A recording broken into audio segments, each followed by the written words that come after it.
Gənclər, indi isə 29-cu suala davam edək.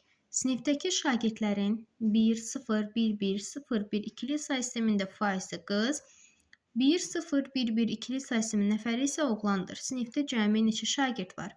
Bu sualı həll etmək üçün biz təqdim olunmuş ikili say sistemində ədədlərinin hər birini onluq say sisteminə gətirmək və hesablamanı bu şəkildə aparmaq lazımdır.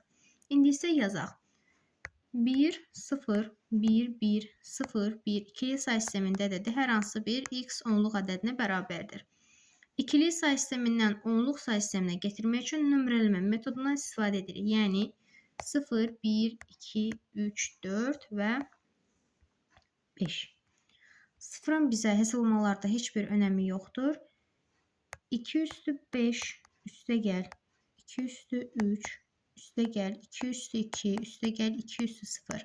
Bu cavabın 45 olduğunu tapırıq. Nəzərə alaq ki, bu 45 faizdir və qızların sayını göstərir. İndi isə oğlanların sayını hesablayaq. 1, 0, 1, 1 ikili say sistemində hər hansı bir y onluq ədədinə bərabərdir. 0, 1, 2, 3, 0-ın heç bir əhəmiyyəti yoxdur.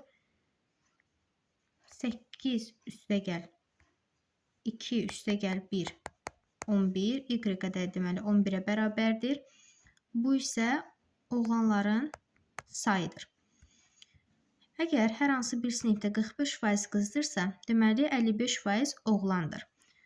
11 ədədinə uyğun gələn faiz 55-dirsə, 55%dirsə, bəs x ədədinə uyğun gələn 100%li ədəd hansıdır?